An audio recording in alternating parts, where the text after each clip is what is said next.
Salut à tous, je suis très contente de vous retrouver aujourd'hui pour un nouveau podcast. J'avais vraiment hâte de trouver le temps pour faire cette vidéo. Et la bonne nouvelle c'est qu'en plus j'ai vraiment beaucoup de choses à vous dire. Donc voilà, j'ai hâte de commencer et je vais commencer par le tricot. Je crois que c'est la partie où j'ai le plus de choses à vous raconter. Alors en tricot, c'est un peu la loose. Non, pas tant que ça. Je sais pas si vous vous rappelez, si vous suivez un peu les podcasts ou si vous me suivez un peu sur Instagram, ça fait un petit moment que je vous parle d'un pull surprise. Alors pourquoi je l'appelle comme ça? En fait tout simplement parce que c'est un pull que je suis en train de patronner, donc que j'espérais du coup vous livrer assez rapidement, sauf que effectivement le patronage c'est un métier, ça ne s'apprend pas comme ça sur le tard et du coup je me suis largement plantée. Donc ce pull en fait j'ai fini de le tricoter avec un point que j'appelais le point andalou contrarié je crois, je sais plus, ça ressemble à ça. C'est un point que j'adore, qui est vraiment hyper agréable à tricoter. En fait c'est assez facile parce que c'est des enchaînements de mailles en droit et mailles en vert. Et ça nécessite pas forcément de se prendre trop la tête, il n'y a pas de diagramme, il n'y a pas de torsade, on peut tricoter assez vite. Et j'ai pris vraiment beaucoup de plaisir à tricoter ce point. En plus cette laine, donc j'ai plus de pelote à vous montrer, mais c'est une laine Rico Design, je vous en parlais dans la dernière vidéo, que j'adore vraiment, enfin c'est un bonheur à tricoter. Donc voilà, donc jusqu'ici tout allait bien, j'ai fini de tricoter mon pull, je l'ai bloqué, je l'ai cousu avec d'ailleurs un point de matelas pour assembler en couture invisible.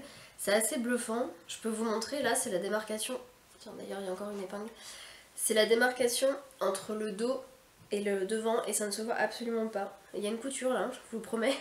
Mais le point de matelas c'est quelque chose d'assez dingue pour coudre justement des ouvrages comme ça, n'hésitez pas à aller voir. Je crois que moi c'est sur la chaîne de la joueuse de pelote que j'ai découvert ce point et c'est un vrai bonheur. Donc voilà, tout ça pour dire que j'ai passé quand même quelques heures au mois d'avril à tricoter ce pull, à l'assembler, tout ça tout ça. Et puis de toute façon plus je le tricotais, plus je me disais qu'il était quand même vachement grand.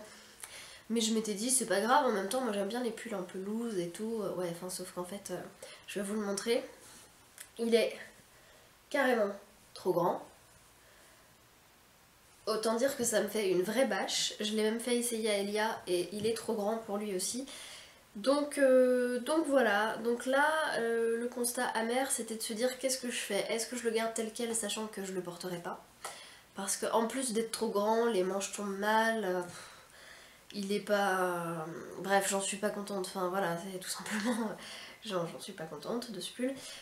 Donc, j'en suis venue à me dire que j'allais le détricoter. Voilà.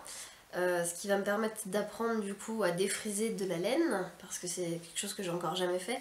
En gros, pour celles qui savent pas ce que ça veut dire, quand on tricote de la laine, forcément on fait des espèces de nœuds avec, en tout cas on la tord dans tous les sens. Et je sais pas si vous avez déjà détricoté un petit peu rien qu'une maille, enfin rien qu'un rang, la laine elle est toute pleine de vagues, elle est toute tournicotée. Et du coup quand on détricote tout un pull comme ça pour récupérer la laine, pour la retricoter derrière, il faut qu'elle soit retendue. Et pour ça il existe plein de techniques, alors je pense que celle que je vais utiliser c'est celle de la bouteille d'eau en plastique, où en gros on entoure la bouteille avec la laine, on la remplit d'eau chaude, et on la laisse sécher telle qu'elle. Ça a l'air d'être la méthode la plus simple, en tout cas la moins prise de tête, et voilà. Donc je vais détricoter ce pull, et qu'est-ce que j'en fais après? Eh bien, en fait je me suis basée pour faire ce patron sur un site qui s'appelle Tricot sur mesure je crois, ou pull sur mesure, non tricot sur mesure. C'est un espèce d'algorithme avec des modèles de pulls différents, vous rentrez votre taille d'aiguille, votre échantillon et ça vous fait une espèce d'explication toute bête pour faire votre pull. Moi je l'avais adapté donc du coup avec mon point, sauf qu'en fait je sais pas si c'est les explications ou si c'est une fois de plus moi qui suis pas encore assez douée pour lire un truc, mais voilà. Donc je vais quand même essayer de patronner un pull parce que ça me tient à cœur, j'ai envie de vous donner un modèle de pull facile à tricoter, en l'occurrence celui-là non, mais voilà, je vais réutiliser cette laine pour refaire un pull. Je vais essayer de le faire le plus simple possible, quitte à adapter un patron que je connais un peu, ou en tout cas à prendre sur un pull à moi en essayant de trouver les mesures, bref. Voilà, mais ce sera pas pour tout de suite. Pour l'instant, je pense qu'il faut déjà que je le détricote, que je digère les heures passées dessus. Mais après voilà, c'est comme ça, j'étais un peu déçue le jour J, mais en même temps, je sais pas si vous êtes allé voir mon blog récemment, mais j'ai fait un article et ça m'a fait rire sur les 6 erreurs, enfin non, sur les 6 règles du tricot raté. parce qu'effectivement c'est de ma faute aussi, j'aurais dû dès le départ, dès que j'avais commencé à monter le dos, me rendre compte qu'il allait être beaucoup trop grand et adapté à ce moment-là, enfin bref. Donc voilà, tout ça pour dire que ce pull là, il m'a pris quand même pas mal d'heures en avril, et pour rien, pas pour rien parce que forcément voilà, j'apprends toujours, plus je tricote plus j'apprends, mais voilà, je suis un peu déçue. Mais je perds pas espoir, je vais le tricoter, ce sera le même point, ce sera pas forcément la même forme, mais ce sera la même laine, et mon petit pull je finirai par l'avoir. Et puis je me dis que de toute façon, vu qu'il sera moins grand, eh ben, il ira plus vite à tricoter. Donc voilà, c'est un peu ma philosophie de voir le verre à moitié plein au lieu de le voir à moitié vide. Donc ça c'est pour le pull, donc du coup bon bah voilà, petit échec, ouais gros échec même pour ce mois d'avril. Et puis le deuxième échec, mais je dirais pas que c'est tout à fait un échec, disons que c'est un changement de parcours, c'est sur ma couverture pour bébé. Alors je sais pas si vous vous rappelez, la dernière fois je vous disais que je voulais tricoter justement une espèce de couverture cape. En fait c'est une couverture avec une capuche et des petites oreilles d'écureuil pour mon petit neveu. Et j'étais allée en boutique à la Belle Étoffe à Dijon et on m'avait conseillé cette laine. Alors effectivement, je suis d'accord avec la vendeuse, c'est une laine qui est parfaite pour les bébés parce qu'elle est toute douce, il n'y a pas de laine en fait. C'est comme une espèce de polaire ou un fil chenille, je sais pas trop. Et je suis d'accord, en soi, c'est vrai qu'elle est... mais honnêtement, de une, je l'aimais déjà pas dans la boutique cette laine. De deux, je déteste la tricoter, je prends aucun plaisir à la tricoter. Et de 3, le résultat est super moche. Voilà, ça ressemblait à ça. Voilà, donc j'ai été interrompue par EDF, tout va bien. Donc je vous disais que le résultat de cette couverture, il est très moche. J'étais partie sur un point de riz et franchement, enfin je trouve ça moche. Et je me suis dit, bah un peu comme pour le pull, je me suis dit qu'est-ce que je fais? Soit je continue de le tricoter, je perds du temps, je prends pas de plaisir et au final j'offrirai un cadeau dont je ne suis absolument pas fière et voilà. Soit je change de tactique et je vais racheter de la laine. Ce qui me faisait un peu suer sur le principe, c'est que j'avais acheté plein de pelotes de celle-ci et je me suis dit qu'est-ce que je vais en faire. Mais bon, soit en soi, ça on s'en fiche, de toute façon, je l'aime pas, point. On s'arrête là et c'est pas la peine d'aller plus loin. Du coup, je suis partie chez Fil d'Art, racheter une laine que j'adore et que je connais, c'est la Fil Looping, celle-ci. J'avais tricoté des écharpes avec pour Noël, je sais pas si vous vous rappelez, et c'est une laine que j'aime beaucoup. Je sais que l'avantage c'est qu'elle monte très vite, les pelotes sont énormes, je crois qu'elles coûtent moins de 4 € et on peut faire vraiment beaucoup de choses avec. Du coup, voilà. Et en plus c'était totalement ça, cette couleur et cette espèce de rendu que j'avais en tête dès le départ, et donc du coup, bah voilà, pourquoi je suis pas partie dessus dès le départ, je ne sais pas, mais le fait est que, voilà, donc je suis partie acheter cette laine là, et pour vous donner un ordre d'idée, celle-ci là, j'avais mis à peu près un mois à le tricoter. Autant dire que j'avais pas beaucoup avancé, sachant que je prenais vraiment aucun plaisir à tricoter, donc du coup c'était pas le projet que j'aimais le plus faire. Mais bon, bref, tout ça pour dire que ça montait quand même pas très vite. Et du coup, avec la Fil Looping, hop, en à peu près, on va dire, allez, 2 semaines, sachant que j'ai pas tricoté que ça, voilà, j'en suis déjà là. Donc autant dire que je l'ai presque terminé. Et je trouve que le résultat est vraiment canon pour le coup. Le point de riz ressort vachement bien. Alors elle est forcément moins douce, mais elle est pas non plus, pour un bébé je trouve que ça pique pas non plus énormément. Et c'était exactement le résultat que j'avais en tête. Donc là l'idée c'est de faire encore à peu près 10 cm de point de riz. Et ensuite j'attaquerai les diminutions pour faire la capuche. Mais du coup voilà, c'était ça que je voulais dès le départ. Et j'en suis très contente, et là pour une fois je prends vraiment plaisir à tricoter. Parce que c'est un tricot non, sans prise de tête, plaisir, que je peux faire le soir devant la télé. C'est du point de riz, je fais juste une petite bordure en jersey de 5 mailles au départ, histoire que ça se tienne mieux. Et voilà, et du coup, pour vous donner un ordre d'idée aussi, pour vous dire à quel point cette laine elle est géniale, c'est que pour faire tout ça, j'ai utilisé à peu près 2 pelotes et demie. Voilà, ça c'est la troisième et elle n'est pas encore finie. Donc en gros, avec 4 pelotes, je vais pouvoir faire ma couverture. Et voilà, j'en suis très contente. Alors la couleur, c'est jean. Voilà, je le trouve très beau. C'est un espèce de bleu, je sais pas si ça va bien rendre à la caméra. C'est un espèce de bleu gris chiné, enfin pas chiné du tout, n'importe quoi. Enfin de bleu un peu passé que j'aime beaucoup. Et voilà, et pour le coup quand je vais l'offrir, je serai vraiment contente de l'offrir celle-ci, j'en serais vraiment fière. Je pense que je la bloquerai ou du moins je la laverai avant parce que voilà, c'est pour un bébé donc autant qu'elle sente bon et que je sois sûre qu'elle soit pas pleine de produits chimiques. Mais Voilà, comme quoi, et c'est ce que je vous disais dans l'article que j'ai fait sur mon blog cette semaine, la semaine dernière, sur les 6 erreurs, les 6 règles du tricot raté, c'est qu'en fait il faut suivre son instinct, et c'est ce que j'aurais dû faire dans la boutique. Je sais pas pourquoi j'ai pris la laine chenille alors que je l'aimais pas, et pourtant la vendeuse elle me forçait pas du tout la main, hein, mais parce qu'elle se tricotait en 8 et qu'il fallait absolument, d'après le modèle, tricoter en 8. Celle-ci elle se tricote en 6, je suis partie sur des aiguilles de 6 et au final, vu que c'est une couverture pour bébé, on s'en fiche et au pire on adapte et voilà, et voilà. Voilà pourquoi je devrais toujours suivre mon instinct quand il s'agit de tricot et ça me servira de leçon. Alors du coup, qu'est-ce que je vais faire du fil chenille? J'en ai aucune idée. Honnêtement, j'ai pas envie de le garder parce que moi je sais que j'en ferai rien.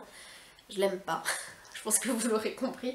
Du coup, ben, je vais déjà détricoter ça et j'en ai 4 pelotes. Donc si jamais ça intéresse quelqu'un, elle est bleu ciel, elle est assez chouette. J'en ai 4 grosses pelotes. Dites-moi et on verra pour s'arranger. Soit je vous l'enverrai, soit enfin, de toute façon je vous la vendrai pas cher parce que le but c'est de m'en débarrasser. Et, ou alors on peut l'échanger si on... Enfin voilà, si elle vous intéresse cette laine, n'hésitez pas à me dire. Je vous mettrai la référence en bas de la vidéo et voilà, n'hésitez pas à me contacter par message pour me dire si elle vous intéresse. Moi je serais ravie de faire des heureux avec cette laine et de m'en débarrasser parce que j'ai pas envie de la stocker et que c'est dommage parce que je suis sûre qu'elle peut intéresser des gens. Donc voilà, donc ça c'était le deuxième semi-échec en tricot, sachant que c'est un échec que j'ai pu rattraper assez vite, donc ça c'est plutôt cool. Ensuite, qu'est-ce que j'ai en cours? Eh bien j'ai toujours mon gilet à torsade, qui n'a absolument pas bougé depuis la dernière fois. J'ai détricoté la deuxième manche en février, je ne l'ai toujours pas retouché depuis, mais je commence à me dire qu'il serait temps de m'y remettre, parce que voilà, il faudrait que je le finisse ce gilet à un moment donné, ça peut pas durer comme ça éternellement, sachant que j'ai plus qu'une manche à faire, que c'est quand même pas le bout du monde. Donc je pense que dans le courant du mois de mai, je vais le reprendre et en finir une bonne fois pour toutes avec ce gilet qui, je l'espère, m'ira, mais je crois que j'avais fait des tests et normalement le dos déjà correspond bien, donc on croise les doigts. Parce que pour le coup celui-là, je le détricoterai pas. C'est fini, s'il me va pas, il me va pas, point. Mais c'est pas comme le pull. Le gilet à torsade, j'ai passé beaucoup trop de temps dessus pour le détricoter, donc je le mettrai quoi qu'il arrive. Au pire, je le mettrai pour sortir les poubelles, mais je le mettrai quand même. Donc voilà. J'ai aussi en cours, vous savez, mon bonnet jacquard Alice Summer, que je n'ai absolument pas touché non plus depuis le mois de mars, qu'il faudrait que je termine parce qu'il m'en manque vraiment pas beaucoup et c'est bête. En fait, j'aimerais bien me débarrasser de mes encours une bonne fois pour toutes parce que, mine de rien, ça m'encombre un peu l'esprit et avant de relancer des projets, j'aimerais bien au moins terminer ceci. Mais voilà, je suis une grande impatiente aussi, donc j'ai un peu du mal à me canaliser à un seul projet. Il faut toujours que j'en ai 40 en cours. Mais disons que quand la couverture pour bébé sera terminée, je vais essayer de finir ces deux choses-là et voilà. Pardon. Du coup, qu'est-ce que j'ai comme projet pour la suite? Parce que forcément, j'ai plein de projets pour la suite. J'ai pour projet de tricoter un pull pour l'été avec cette laine de fil d'art qui s'appelle Fil Soleil en blanc. J'ai reçu de la laine en fait à tester de la part de la marque. Je suis très contente d'ailleurs. Et je vais faire un modèle de pull, c'est un modèle fil d'art gratuit, de pull avec des petites manches qui arrivent là. Et dans le dos en fait il est ouvert sur le dos avec un ruban, il se noue, enfin c'est très chouette. J'ai fait l'échantillon, miraculeusement ça correspond. Du coup je vais le lancer sur mes aiguilles là dans très peu de temps. Je pense que... Et pour le coup cette laine là est assez agréable. J'aime pas trop tricoter du coton en général, mais celle-ci est assez agréable à tricoter, surtout avec mes aiguilles Knit Pro circulaires, ça glisse bien et du coup c'est assez fluide. Donc voilà, je vais lancer ce petit pull là pour l'été et voilà, c'est le gros projet que je vais lancer pour l'instant. Ensuite j'aimerais bien, à part terminer tous mes projets, j'aimerais bien enfin pouvoir tricoter le cardigan Simona, je crois que c'est le cardigan Simona, d'un vieux magazine Maison Victor, et je vous en parle depuis des plombs, mais j'ai déjà la laine en fait, ça fait longtemps que je l'ai. C'est de la fil light blanche ou écrue, je ne sais plus, que j'ai pas là sous la main pour vous montrer, mais... Et c'est un cardigan, donc c'est un gilet aussi que j'aimerais trop tricoter, mais que je ne trouve toujours pas le temps de lancer. Mais bon, je me dis voilà, tant pis, de toute façon, chaque chose en son temps, il faut que je fasse les choses l'une après l'autre, parce que les journées font que 24 heures et qu'on peut pas tout faire, donc voilà, ça c'est pour les gros projets, donc mon pull pour l'été, et puis terminer mes encours, bloquer mon gilet, détricoter le pull et éventuellement bah, après finir tout ça. Et puis après, bah, de toute façon, entre temps j'aurai encore 10 000 idées qui vont se greffer, donc voilà. Mais ça prend du temps, mine de rien, le tricot. J'ai l'impression de tricoter assez souvent, mais je sais pas, soit je tricote pas vite, soit je fais pas mal d'erreurs effectivement qui me font souvent recommencer et du coup je perds du temps. Mais ça reste un plaisir aussi. Et puis il y a plein de projets aussi qu'on peut pas emmener partout. Typiquement, le gilet à torsade, c'est quelque chose que je peux pas tricoter n'importe où, dans les transports ou quoi. Si, quand j'ai 3 heures de train devant moi, je peux l'emmener, ça c'est pas un souci. Mais si c'est pour tricoter 5 minutes par-ci par-là, non, c'est pas la peine. C'est pour ça que j'ai toujours 2 projets. Un projet assez long et pénible, et un projet assez rapide, un peu comme la couverture, où c'est un point où pour le coup ça demande pas de réfléchir, ni de calculer les rangs, ni tout ça, et ça monte, ça monte, ça monte, et on se prend pas la tête. Et bon, sauf que le problème c'est que la couverture maintenant elle commence à devenir un peu compliquée à emporter parce qu'elle est grosse, donc il faut un gros sac. Mais voilà, ça c'est pour le tricot. Et j'avais encore 2 petites choses à vous montrer. C'est des livres que j'ai achetés. Hop, j'avais mis par terre. J'ai craqué l'autre jour à Cultura pour ce pull. En fait j'avais un bon cadeau à Cultura et je savais pas trop quoi acheter. Et quand c'est comme ça, bah, je vais voir dans les livres. Et j'ai trouvé ce livre qui s'appelle Tricot et pull marin. Donc aux éditions de la Martinière par Luce Smith, pardon. Et en fait, bah voilà, comme son nom l'indique, ce sont des pulls à tendance très marine. Je sais pas trop ce que ça donne, hein. Honnêtement j'ai pas essayé de décortiquer pour l'instant les patrons. Ça m'a l'air assez bien fait. Par exemple il y a ce petit pull là qui est sympa sans manches. Je sais pas si vous allez bien voir le motif. Donc il y a les grilles, les explications, et puis tout ça, des explications. Il y a quelques très beaux modèles. Alors, je pense pas que ce soit des pulls très faciles à tricoter, parce que qui dit tricot marin dit forcément pull à torsade. Mais il y a des choses chouettes, il y a des écharpes aussi, ça peut être déjà plus simple à faire. Et il y a des très beaux pulls, j'ai beaucoup aimé ce livre en fait, c'est tout à fait le genre de modèle que j'adore. Ça me fait un peu penser dans l'idée à Sentimental Tricot d'Alice Hammer, parce que ce sont des pulls qui sont assez beaux. Voilà, par exemple comme celui-ci. Alors c'est pas des torsades mais ça reste un motif et je pense que c'est le genre de choses qui demande un peu de concentration pour suivre la grille. Mais je l'ai bien aimé ce livre. Alors je sais pas, je pense qu'il vient de sortir, je l'avais jamais vu avant. Il coûte quand même 35 €, donc c'est pas rien. Mais il y a 45 modèles à l'intérieur et voilà. Donc voilà, j'accumule les livres de tricot, encore et encore, sans compter les nombres incalculables de patrons que j'accumule sur Ravelry et que j'accumule en imprimant, enfin bref, j'accumule plein de modèles comme ça. Et puis peut-être qu'un jour j'aurai le temps de tous les faire, ou pas. Voilà, donc ça c'était pour le livre un peu neuf, et puis sinon l'autre jour je suis partie à Emmaüs, pour ça, comme ça, on traînait avec Elia. Et je suis tombée sur 4 classeurs de Tricot Passion. J'étais folle. C'est trop bien, du coup je les ai pris les 4 évidemment. Alors Tricot Passion je connaissais pas du tout, apparemment ce sont des fiches qui vous expliquent pas à pas comment tricoter. Donc je crois que j'ai des premières aux dernières. Et en gros, eh bien, à chaque fois vous avez les fiches avec quelques leçons de tricot au début. Donc là par exemple ils expliquent de la broderie sur tricot, ou encore ils expliquent un point. Et puis après, je pense qu'il est tout neuf parce que les fiches sont pas décollées. Il y a des modèles. Alors il y a des modèles très kitsch, mais il y a des choses sympas. Par exemple ce petit pull là, je me dis bon, franchement il est assez intemporel, c'est le genre de truc que je pourrais porter. Il y a des modèles pour enfants, il y a un tout petit peu de modèles pour hommes aussi. Et je trouve que c'est des modèles assez intemporels. Je vais vous montrer par exemple celui-ci que j'ai bien aimé. C'est tout à fait le genre de pull que je pourrais me tricoter. Alors avec une autre couleur évidemment, mais... Et je me dis que c'est quand même une super mine ces classeurs, donc j'en ai 4.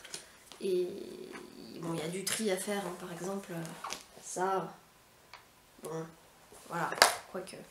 Mais voilà, donc j'en ai 4, donc autant dire que j'ai là pareil, je cumule une centaine de nouveaux modèles à tricoter, mais je me dis que c'est le genre de choses qu'il faut garder en fait, parce que c'est des modèles qui sont souvent bien faits. Après le souci c'est que c'est quand même les modes des années 80-90, c'est souvent les manches chauve-souris et un peu trop... Enfin voilà, c'est large aussi, hein. Pour le coup mon pull surprise, je pense qu'il aurait pu convenir dans les années 80. Mais c'est des choses assez intemporelles au final. Et en général ça tombe bien et les explications, je les feuilletais un peu, ça m'a l'air assez clair. Donc je suis très très contente d'être tombée sur ces pépites là, même si j'arrivais pas à les porter, que j'avais l'air un peu ridicule dans les rayons.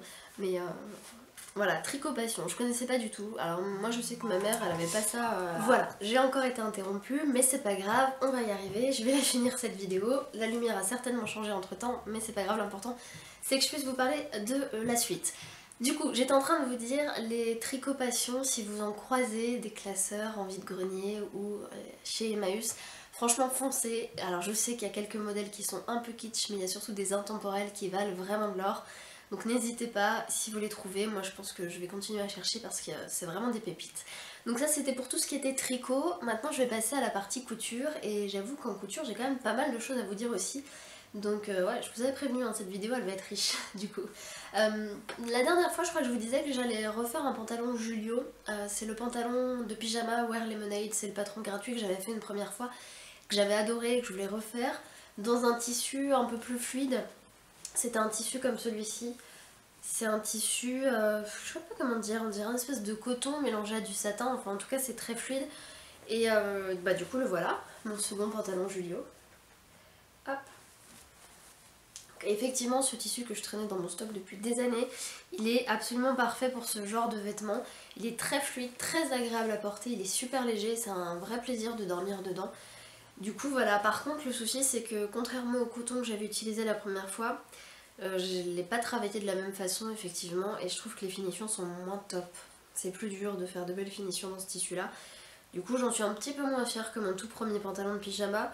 Mais bon, après tout c'est pour dormir, il n'y a que moi qui le vois.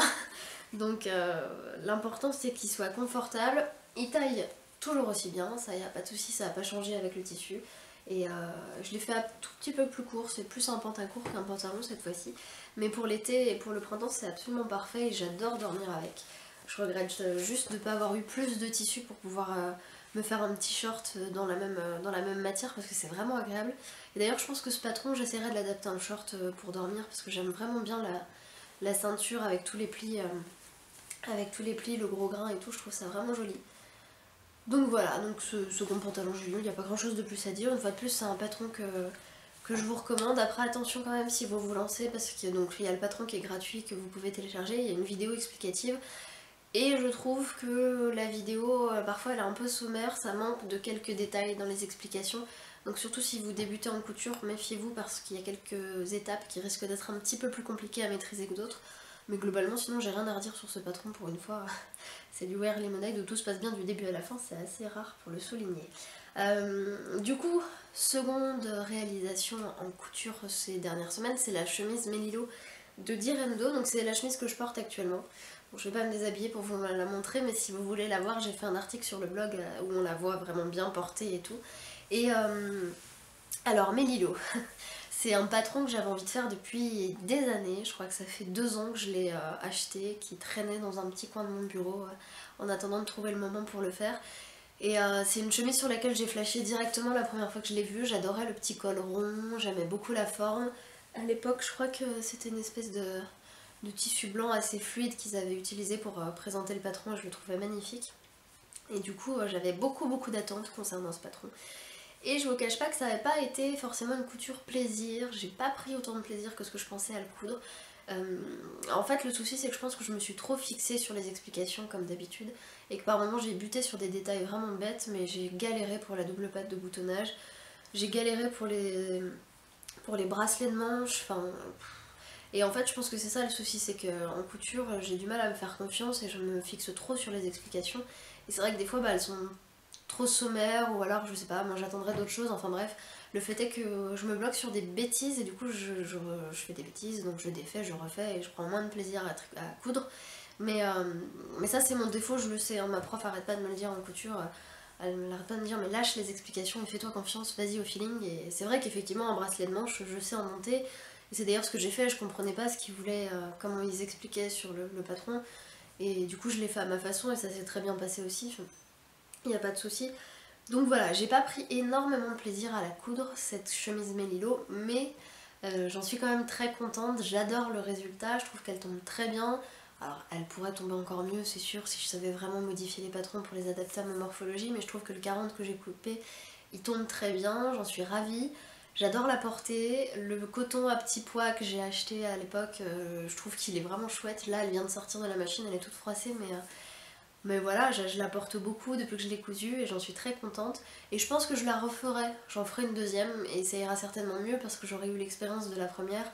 Et puis voilà, mais je vous le recommande quand même ce patron, ça y a pas de souci. Par contre, méfiez-vous si vous êtes vraiment débutante car il est pas forcément facile. Mais après, bon, c'est peut-être moi aussi, hein, parce que après tout, je crois qu'il y a Sandra sur son blog By Sandra's End qui a fait un tuto en images aussi pour expliquer les étapes de montage et tout. Et voilà, c'est peut-être moi qui ai des problèmes de blocage aussi au niveau de la lecture des patrons, je ne sais pas. Donc voilà, donc ça c'était pour la seconde couture du mois et j'ai aussi fait un magnifique sac à dos que vous avez certainement vu si vous traînez sur le blog ou sur les réseaux sociaux. C'est le sac à dos Nino de Petit Patron. Alors c'est le tout dernier patron de la marque créée par mon amie Margot, donc Petit Patron. Et elle m'avait demandé de le tester en avant-première et j'avoue que c'est un vrai coup de cœur ce sac. Le patron est hyper clair, pour le coup tout est bien détaillé, les étapes se suivent, s'enchaînent sans souci, il n'y a aucun moment où je me suis dit mais qu'est-ce qu'elle veut qu'on fasse là, je comprends pas.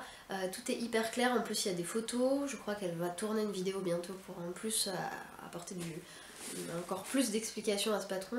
Et franchement c'est un bonheur à coudre. Lancez-vous parce que pour le coup c'est vraiment accessible. Alors peut-être pas aux grands débutants mais en tout cas à celles qui ont un petit peu d'expérience en couture et qui ont envie de se lancer dans la confection d'un sac. Vous remarquerez quand même que c'est un sac donc, qui est complètement doublé avec une petite poche à l'intérieur. Il y a des poches sur le côté. Vous fabriquez vous-même vos anses qui sont adaptables.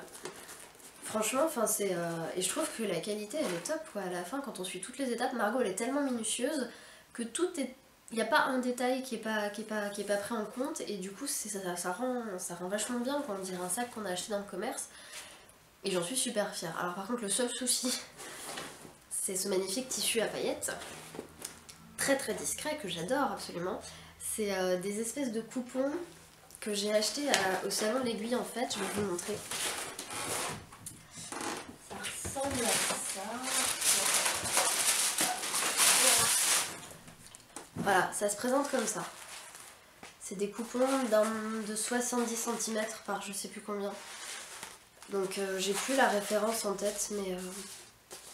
Donc c'est un espèce de simili-cuir, pas très épais, avec des paillettes. Et ça se coupe très mal. Je vais pas vous mentir, ça se coupe pas forcément très très bien. Surtout au niveau des épaisseurs, ma machine a eu vraiment du mal. Mais j'ai fini par m'en sortir, mais c'est sûr que... Le prochain, je me lancerai dans un tissu un peu plus adapté et un peu moins galère à coudre. Après, le résultat, je le trouve parfait, hein, il est top. Et puis bon, même si j'ai galéré, j'ai fini par y arriver. Mais c'est vrai que là, par exemple, il y avait le derrière du sac, les anses plus le rabat. Et ma machine, elle a vraiment eu du mal à tout coudre. Donc je me suis un petit peu mis des bâtons dans les roues avec le choix du tissu. Mais par contre, j'en suis super contente. C'est ça qu'il est parfait quoi, enfin je veux dire j'aurais pas rêvé mieux je pense, des paillettes, du doré, des flamants roses à l'intérieur, une petite fermeture dorée aussi, bref je l'adore et j'en suis complètement fan et je crois que les gens en sont fans aussi parce que partout où je passe j'aurai que des compléments sur ce sac donc je suis vraiment très fière de cette cousette et je pense m'en refaire des sacs à dos parce qu'il a un format qui est absolument pratique. Et j'en suis complètement dingue. Donc voilà, donc je vous recommande vivement le patron Nino de Petit Patron. Et je vous dis pas ça parce que c'est ma copine, mais parce que c'est vraiment un patron. Vous pouvez y aller les yeux fermés. Franchement, vous serez super content de vous à la fin. Et allez-y sans souci pour se faire ce petit sac à dos qui est absolument magique. Bon, par contre, je perds des paillettes partout depuis environ 3 semaines. Ça fait rire ou pas du coup, tous mes collègues me gueulent après parce que je mets des paillettes partout. Mais ça s'estompe un petit peu avec le temps je crois. Tu peux. Un petit peu. Après pour tout ce qui est référence et tout, pareil, une fois de plus je vous invite à aller sur le blog parce que j'ai marqué tout ce que là où vous pouviez trouver le tissu, la doublure, tout est expliqué sur le blog donc allez-y, faites-vous plaisir. Voilà, donc ça c'est la troisième chose terminée de ces dernières semaines. Et puis en un cours, j'ai pas mal de choses à vous montrer aussi. Alors déjà, je vous disais que dans mon cours de couture, je suis en train de faire le pantalon safran de Direndo. Voilà, donc moi je suis partie avec la version avec les poches derrière. Pantalon safran, alors il faudrait que je vous parle du patron. Je vais déjà vous montrer où j'en suis. Donc il est quasiment terminé. Voilà. Tout a été assemblé. La braguette aussi. En fait il me reste plus que la ceinture à faire. Donc ça c'est la prochaine étape qu'on fera lors du prochain cours de couture. Il n'y a plus que ça à faire et puis l'ourlet du bas. Et il sera terminé. Et j'avoue que pour un jean je m'attendais à ce que ce soit beaucoup plus long et compliqué. Et en fait pas du tout. Bon, c'est un petit peu, je dirais pas que la braguette je pourrais la refaire comme ça du tac au tac demain, mais à part ça, je trouve que ça a été assez simple à monter. Après, vous parler du patron en soi c'est compliqué parce qu'en fait, vu que je le fais pendant mon cours, eh bien on ne suit pas vraiment les explications une fois de plus. On le fait plus au feeling comme Audrey le sent. Et puis concernant la coupe, en fait on a taillé un 44, ouais, ça m'a fait un peu mal de le faire. Parce que voilà, en fait on a pris mes mensurations et mes fesses a priori ne rentraient pas ailleurs que dans le 44. Sauf qu'en fait, une fois que j'avais tout coupé, Audrey a tout réajusté sur moi en fait pour faire un pantalon sur mesure. Et du coup je serais bien incapable de vous dire comment ça taille. Parce que je sais plus ni un 44 ni un quoi que ce soit. Là c'est un pantalon sur mesure qui doit osciller entre le 42, le 38 et des trucs bizarres entre. Et du coup je saurais pas vous dire comment ça taille concrètement. Et c'est même un peu dommage parce que je me dis que le jour où je voudrais en refaire un, bah, je serais bien embêtée. Sauf si j'ai quelqu'un à côté de moi pour l'épingler et m'aider à le faire. Mais bon bref, j'ai hâte qu'il soit fini et j'ai hâte de le porter parce que je sens qu'il va être vraiment chouette. Et le jean avec plein d'élastane que j'avais acheté au marché Saint-Pierre a l'air super agréable à porter. Donc voilà, donc ça c'est la prochaine étape, il va être fini vite, enfin j'espère. Chaque fois que je dis ça, il y a des galères qui viennent se greffer. Mais non, globalement j'ai plus que la ceinture à faire. Après j'aurais pu la faire pendant les vacances là, quand on n'avait pas de cours. Mais je préfère faire les choses bien et le finir comme il faut avec Audrey pendant les cours. Donc voilà pour ce petit jean safran que j'ai bien hâte de porter. Et puis pour continuer dans la foulée de Direndo, parce que quand on aime on ne compte pas, c'est bien connu, je suis en train de coudre une robe réglisse. Donc ça c'est pareil, je l'avais acheté en même temps que la chemise Mélilo. Ou pas d'ailleurs, je sais plus. En même temps que la jupe Chardon. Bref, je sais plus, mais ça fait 2 ans qu'il est sûr et certain que je l'ai acheté ce patron. Que j'avais jamais pris le temps de la faire et là du coup bah, je me suis lancée. Donc pareil, j'ai quand même connu quelques moments de solitude. Je sais plus à quel moment d'ailleurs. Mais ah si, au niveau des épaules, du devant, je sais plus. Enfin bref, déjà j'ai commencé par faire 4 mètres de biais dans le tissu. Et j'en avais jamais fait, donc c'est bien, ça m'a appris à faire du biais. Du coup j'ai utilisé un petit appareil comme ça pour faire du biais. Donc en gros vous coupez des lamelles de 5 cm dans le biais de votre tissu. Donc moi j'ai récupéré toutes les chutes pour faire des lamelles que vous assemblez en faisant un angle droit. Enfin il y a plein de tutos sur internet qui vous expliquent comment faire. Et une fois que vous avez vos 4 bandes de lamelles, 4 mètres de bandes de lamelles, pardon, vous prenez votre fer à repasser, vous l'enfilez là-dedans et ça vous forme votre biais tout court. Et ça c'est top, j'en ai un petit bout là, je peux vous montrer. Voilà, donc c'est du biais que j'ai fait moi-même à partir du tissu que j'utilise pour faire la robe. Et finalement en fait c'était pas si long que ça, je pensais que ça allait me prendre des heures et non, ça allait assez vite en fait. Le plus long c'était de découper les bandes et de les assembler entre elles. Mais au final ça a été assez rapide donc je suis plutôt contente. Moi j'aurais appris à faire du biais grâce à ce patron. Et puis non, je sais plus pourquoi j'ai galéré sur cette robe. Ça va me revenir. Donc elle est presque terminée. Aïe, je me pique avec les épingles. Elle est presque terminée. Je vais quand même la retourner pour vous la montrer. Hop. En fait elle est truffée d'épingles parce que justement je suis en train de faire l'ourlet du bas avec le biais. Alors le tissu, si mes souvenirs sont bons, vient de Toto Tissu et a été acheté cet été. Un truc dans le genre, il y a quelques mois en tout cas. C'est un espèce de coton assez fin, avec un tout petit peu d'élasticité, et je le trouve juste magnifique. J'en suis complètement dingue de ce tissu, il est sublime. Donc je suis absolument ravie que la robe, enfin je trouve qu'il va vachement bien avec la robe et j'en suis super contente. Donc voilà, elle ressemble à ça cette petite robe. Je l'ai essayée et elle tombe parfaitement. J'ai peur qu'elle soit à peine grande mais quand il y aura l'élastique j'attends de voir parce qu'elle est très chouette. Donc là j'ai plus qu'à faire l'encolure et l'ourlet du bas. Et en fait ce qui est assez rigolo c'est qu'on ne fait pas d'ourlet sur cette robe. Enfin on n'est pas obligé, on fait ce qu'on veut en fait, mais en tout cas si on suit les explications, on met juste du biais. D'où l'intérêt de faire 4 mètres de biais. Et je trouve ça chouette parce qu'effectivement c'est comme c'est un arrondi, c'est beaucoup plus facile de faire comme ça. Technique que j'avais jamais encore approchée et que je trouve plutôt sympa. Voilà, j'ai juste eu un petit peu d'embu au niveau des manches, mais ça doit être... En fait j'ai pas mal de soucis avec Direndo parce que ils ont des marges de couture de 1,5 cm et moi ça me perturbe vachement parce que j'ai pas l'habitude. En général, moi les marges de couture que je... Enfin des patrons que je fais c'est 1 cm et du coup 1,5 ça me paraît... Et des fois j'ose pas en fait coudre avec à 1,5 cm et je pense que des fois j'ai des problèmes d'embu à cause de ça parce que du coup bah forcément ça coïncide plus. Donc là c'est bon, je l'ai assimilé, ça va, mais c'est assez perturbant au début. Mais c'est parce que j'ai pas l'habitude et c'est con parce qu'en fait... Enfin voilà, ça change pas grand chose, mais voilà. Donc, ah oui, si je sais où j'ai eu des soucis, c'est qu'ils demandaient de coudre que juste sur 5 cm les avants, enfin quand on coud les deux devant. Et je trouvais que le décolleté était vachement profond, du coup j'ai cousu sur 10, donc on verra ce que ça donne. J'en suis pas encore là. Mais voilà, donc il faut plus que je finisse le... J'ai plus qu'à finir le col, avec une jolie lavalière. Et j'ai vraiment hâte de la porter cette robe parce que je la trouve magnifique. Enfin en toute humilité. Non, je suis juste complètement amoureuse du tissu en fait et de la forme. Et du coup les deux réunis ensemble c'est juste tout ce que je voulais pour ce printemps. Donc voilà, donc ça devrait pas prendre encore des heures. Mais une fois de plus il faut que je me mette. Et voilà, ça c'est toujours pareil. Donc voilà pour les projets couture. J'ai rien oublié je crois et maintenant je vais vous parler de mes derniers achats de tissus parce qu'en fait je me dis qu'il y a longtemps que je vous en ai pas parlé et j'ai acheté pas mal de tissus ces derniers temps qui ont tous vocation à avoir un but très précis et c'est ça que je voudrais vous montrer maintenant. Donc en achat tissu, qu'est-ce que j'ai fait récemment? J'avais reçu pour mon anniversaire un bon d'achat pour le site Little Fabric que je connaissais pas du tout d'ailleurs et du coup je me suis dit bon bah je vais en profiter pour acheter des tissus. Donc j'ai commandé ce jersey Milano je crois, qui est bleu canard et que j'adore absolument.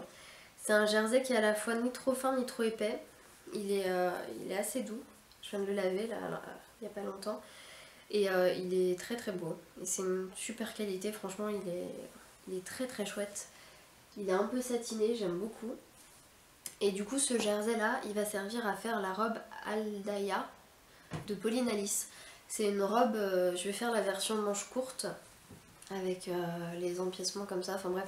C'est une forme de robe que j'adore, j'en ai une dans mon dressing que je mets depuis des années, qui a été achetée évidemment dans le commerce, qui commence à s'abîmer un petit peu et que je voulais remplacer justement. Et quand je traînais le jour sur le site Pauline Alice, je suis tombée sur ce modèle et je me suis dit mais en fait c'est ça, c'est celui-là que j'adore et que je veux refaire à l'infini. Donc du coup j'ai acheté ce jersey exprès pour pouvoir le faire. J'ai acheté le patron aussi évidemment en PDF et j'ai hâte de m'y mettre pour pouvoir voir si ça tombe bien et si du coup si le patron est vraiment bien et que la coupe et la taille vont bien, je pense que je vais m'en faire un paquet. Donc voilà, donc j'ai acheté ce petit jersey bleu.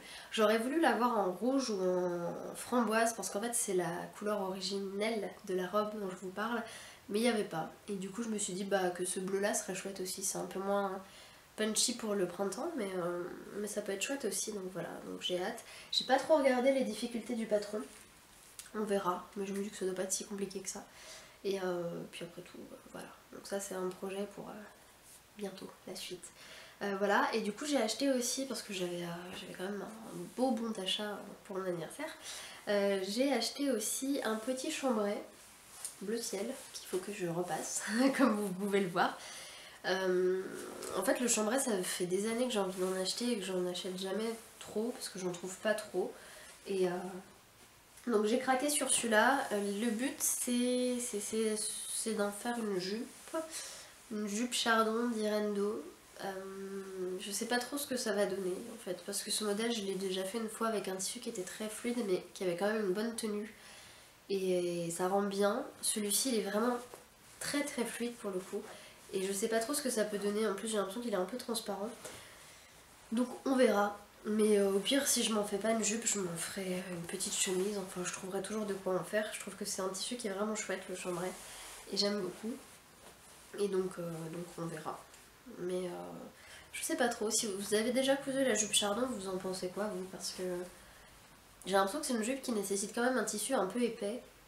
Et que les petits cotons tout légers, c'est pas forcément très adapté, je sais pas trop. Et en même temps, un tissu trop épais, c'est le risque de finir en meringue, donc je sais pas. On verra. On verra, de toute façon, comme on dit, c'est en cousant qu'on devient forgeron. Hein.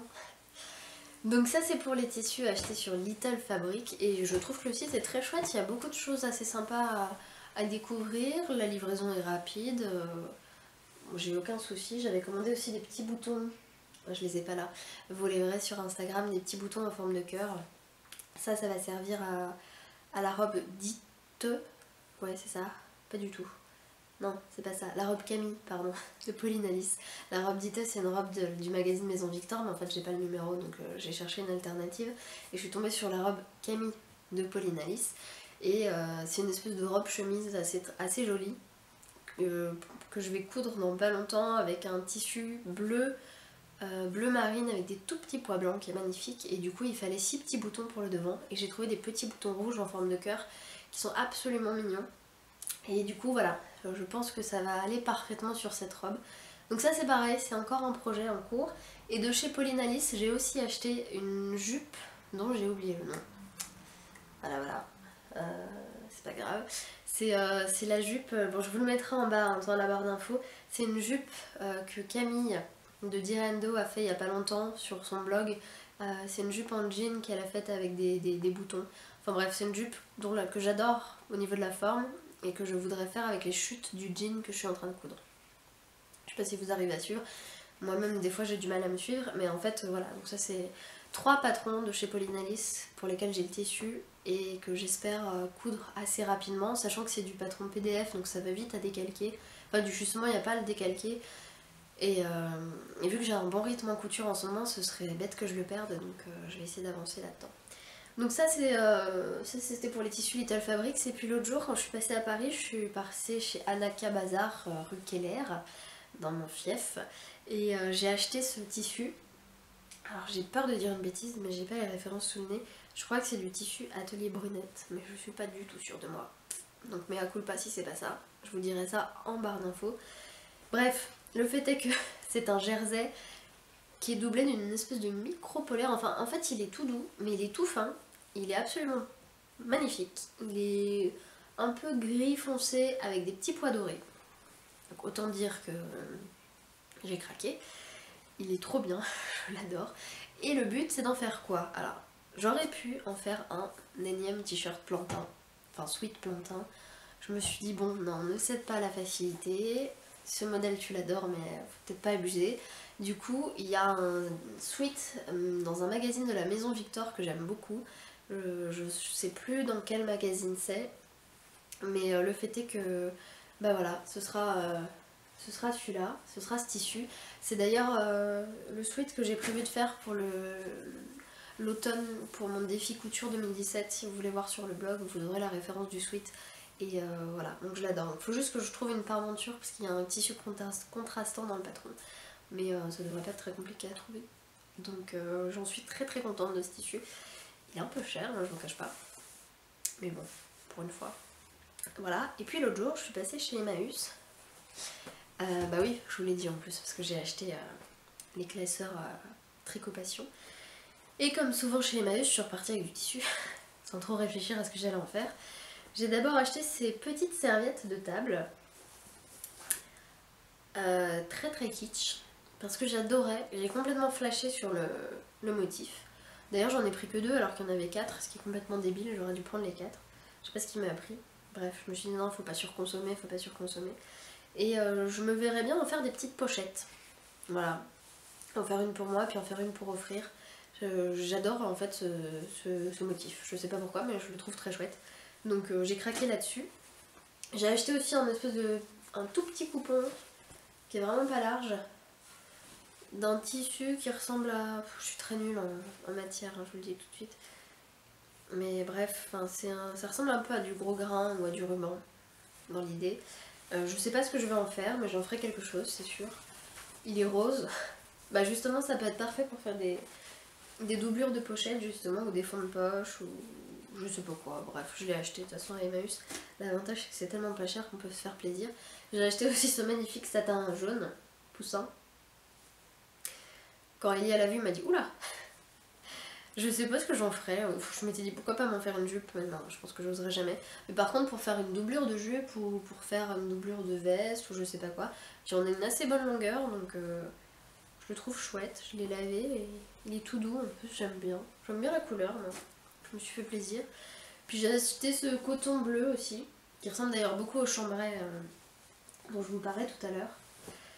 Par contre, je pense que c'est un ancien drap et il y a quelques taches et il y a un trou en plein milieu.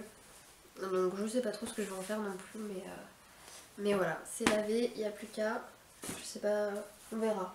Et puis pendant que j'étais à Emmaüs, hop, je plonge, je remonte, j'ai trouvé des exemplaires de ceci, qui s'appelle Les Doigts d'Or, de Atlas Édition Atlas, pardon.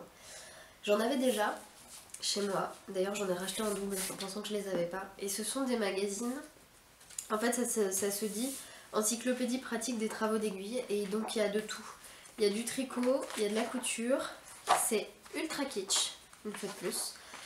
Mais pareil, il y a des intemporels et je trouve que ce serait dommage de ne pas les prendre quand on les trouve parce que ils sont vraiment très chouettes.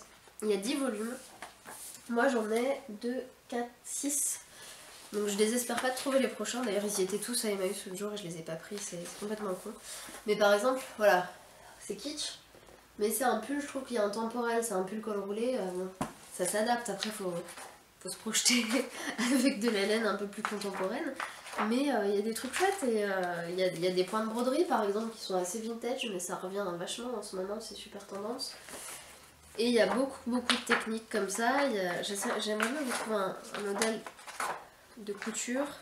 Alors c'est vrai qu'en couture c'est plus dur, parce que pour le coup les formes ont vachement changé depuis les années 80, mais il y a des trucs chouettes.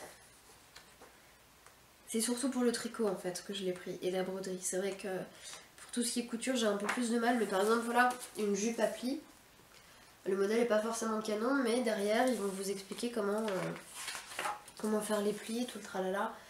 Bref, c'est un peu comme Tricot Passion, c'est des pépites et quand on tombe dessus, bah faut les prendre parce que c'est dommage de les laisser pourrir dans les rayons d'Emmaüs. Donc voilà, donc j'espère compléter ma collecte bientôt et continuer comme ça. Donc ça c'était pour toute la partie couture, donc je vous l'ai dit, hein, les projets terminés, les projets à venir, surtout déjà terminer les projets avant d'en rattaquer d'autres. Et puis je voulais vous faire un point rapide aussi sur le défi zéro shopping, parce que ça accompagne un peu le défi couture 2017. C'est Margot, justement, la créatrice de Petit Patron, qui a lancé ça sur sa chaîne Couture Débutant. L'idée c'est de ne pas faire de shopping pendant un an, en tout cas pendant un an, et de continuer évidemment par la suite. Et j'avoue que moi j'ai pas eu trop de mal parce qu'au final j'achète très peu d'habits ces dernières années, vu que je me suis remise beaucoup à la couture, j'achète beaucoup plus de tissus que d'habits déjà faits dans le commerce. Donc j'ai pas eu de soucis du tout, j'ai commencé à partir de janvier, j'ai juste craqué une fois au mois de mars chez Zara, je me suis acheté un ciré en fait parce que ça fait des années que j'en cherche et celui-ci était vraiment parfait et je me suis dit le problème c'est que le ciré c'est une matière tellement compliquée à travailler que si j'attends de me le faire moi-même, je vais encore passer 15 printemps pluvieux à Dijon à pédaler sous la pluie. Du coup je l'ai acheté, j'ai craqué, mais en fait je déculpabilise un peu parce que Margot a aussi craqué pour une doudoune cet hiver, donc ça va, ça passe. Donc voilà, mais en fait c'est pas compliqué du tout d'arrêter d'acheter des habits, même des habits de seconde main. J'achète plus rien en fait, du tout. Et le but c'est justement de désencombrer un maximum ma garde-robe pour pouvoir compléter avec ce que je suis en train de me coudre. Et du coup voilà, c'est vrai que des fois ça a un peu... par exemple hier ma soeur m'a emmenée chez Primark, alors ça c'est le summum du truc où il faut pas aller acheter, mais c'est vrai que oui j'avais besoin d'un leggings parce que les miens sont un peu défraîchis, j'ai hésité, je me suis dit non en fait non, je me le ferai si j'en ai vraiment besoin. Et voilà. Donc voilà, pour ce podcast qui a été un peu plus long que d'habitude, qui a été chaotique parce que j'ai été pas mal interrompue, mais au moins j'ai pu vous dire tout ce que j'avais à vous dire, donc c'est super cool. Et voilà, j'espère que vous avancez bien dans vos projets de votre côté. Moi je vais continuer à avancer dans les miens. Et puis je vais essayer de vous retrouver dans pas très longtemps pour faire un nouveau point sur tout ça. En attendant, n'hésitez pas à suivre le blog, je vais pas tarder à mettre la robe réglisse quand elle sera finie. Et puis surtout Instagram, parce que c'est là que je poste le plus en fait, hein. C'est là où je suis le plus active. Donc si vous voulez suivre la suite, et bien Instagram, vous êtes les bienvenus. En attendant, je vous souhaite plein de bonnes choses, je vous fais plein de bisous et je vous dis à très bientôt.